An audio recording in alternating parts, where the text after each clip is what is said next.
a very vulnerable area. At the time, it was really very hard to succeed in terms of education, because the area that I grew up, we have a lot of cannabis selling, and we do a lot of gambling and so on. So because our livelihood was, I mean, being attached to the environment at the time, you know, and our parents too livelihood were attached to the environment. So growing up, seeing them struggle, you know, and also having a minimum education, it was quite very interesting for us to build that interest to see how best we change that situation around the vulnerability of the environment. Yeah. So this prompted me to actually have interest in human rights issues, see how best I can help young people that have lost hope in future, Yeah. and see how best I can also help the local women that are very affected by climate change. So a couple of this, I had interest in human rights and environment and other gender related issues.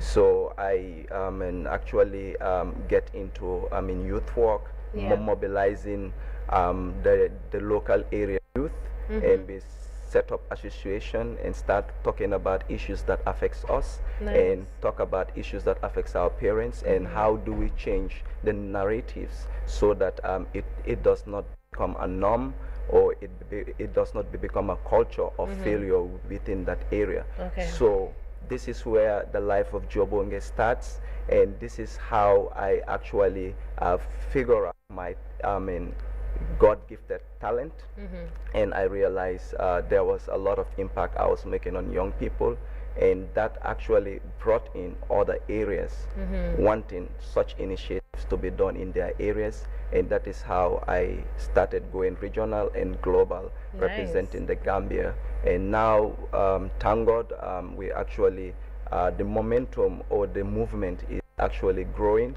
and a lot of people are having hope on themselves without relying on parents or government, but you know, taking charge of their own future and building that future that they envision to see. Right. So this question is actually not a part of what I have here, but what you just mentioned now is very interesting. You said that you know, all the work you've done from your young age onwards to now, Yeah. it's been a focus of helping young people Yeah. have, you know, the foundation so that they can also do for themselves. So just tell us about that. What's that organization, or what is that initiative that these young people follow to enable them to help themselves? Well, actually, the organization was called Youth Alliance the Gambia. Okay. So basically what it does was we actually organize mentorship programs whereby we counsel them, Okay. you know, and also see how best we create opportunities for continuing education.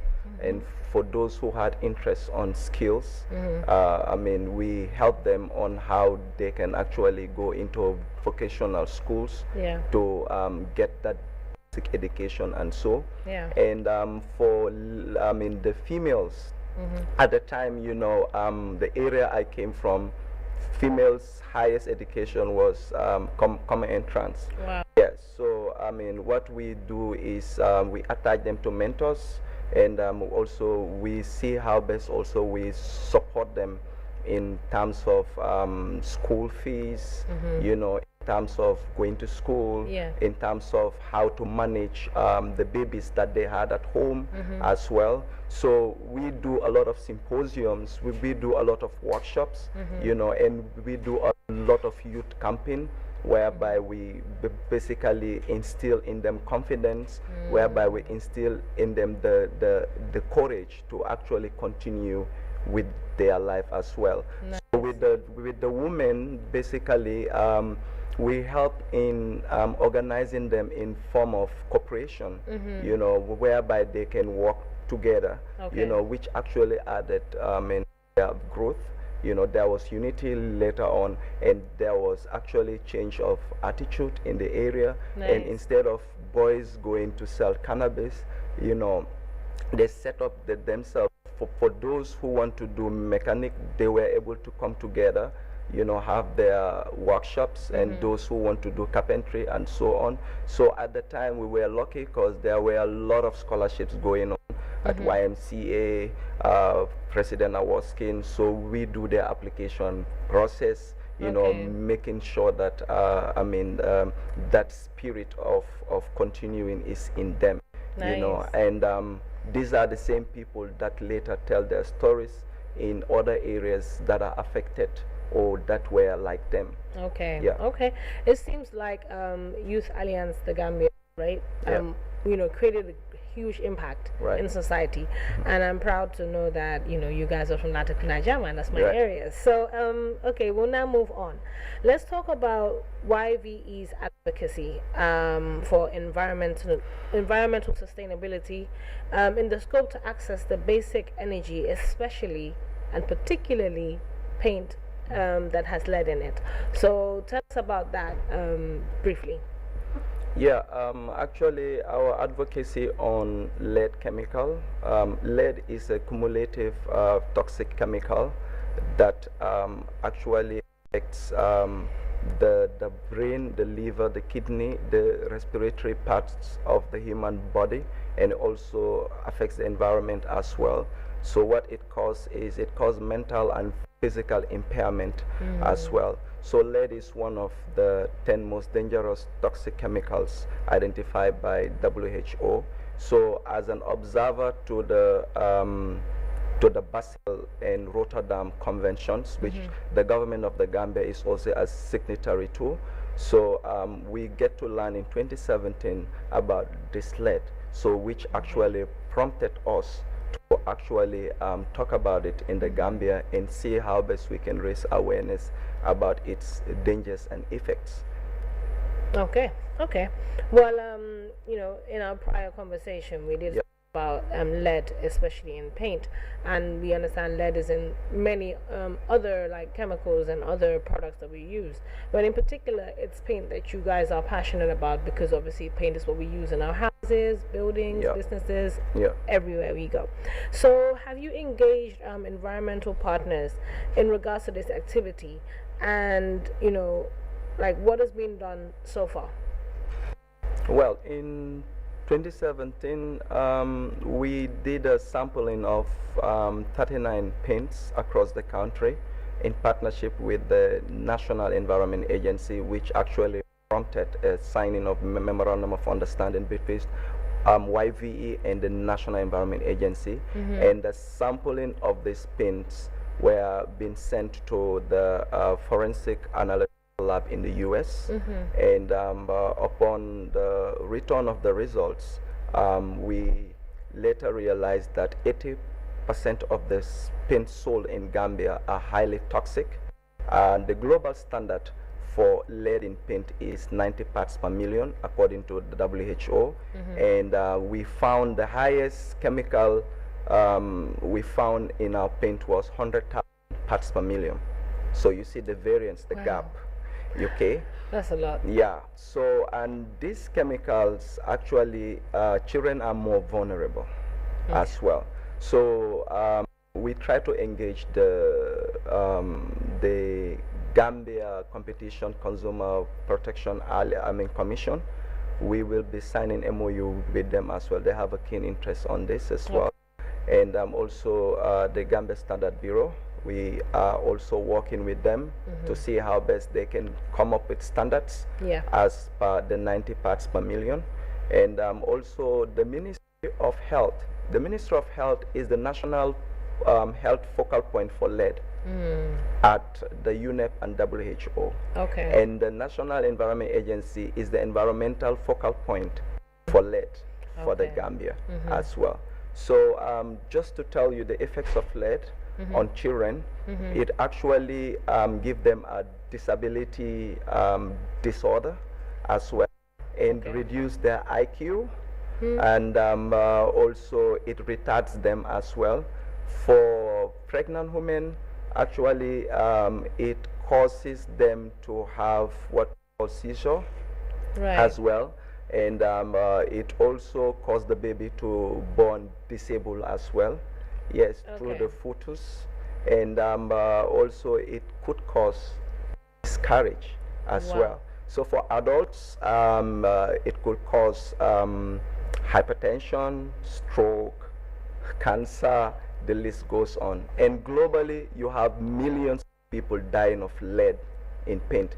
And UNICEF did a study 2 years back that globally every 3 children there is one that is infected by lead. So, not to cut you, but is it because of when you inhale it, or is it maybe, you know, kids, they pick things and eat them, you know, how does it affect these people? Like, is it, how, because you're not going to sit there and like inhale paint.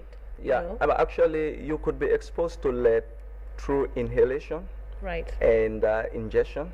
Okay. Yes, and also you can also be exposed to lead through cosmetics as well.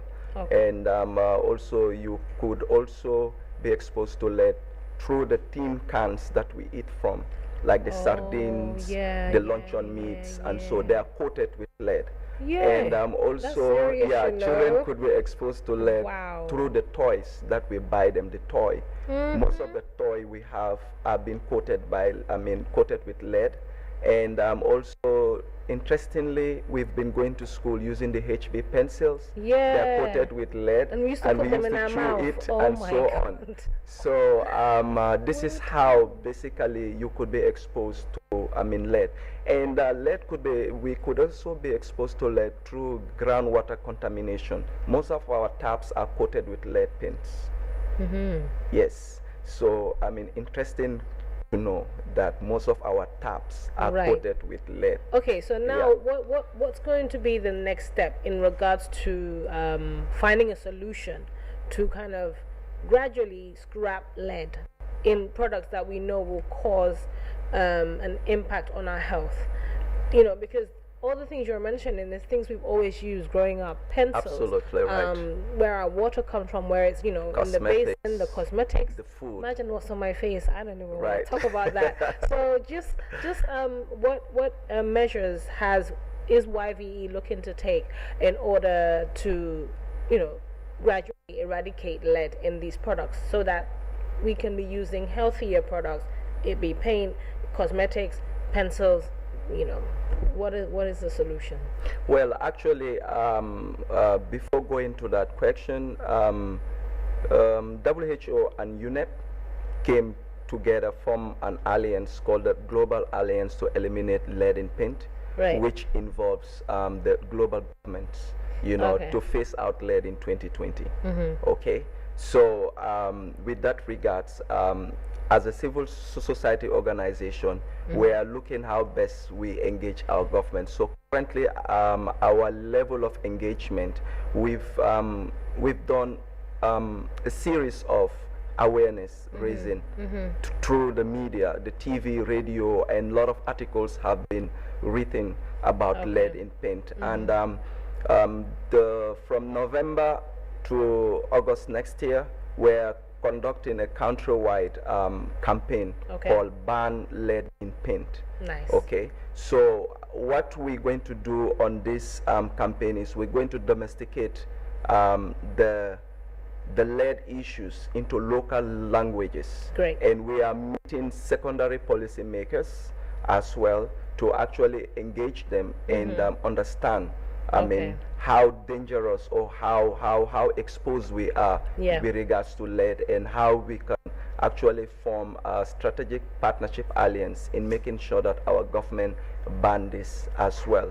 Interestingly, also we've also engaged the National Assembly Select Committee for Environment, where we submitted and orient them about the outcome of the lead research that was conducted in 2017 together with the National Environment Agency.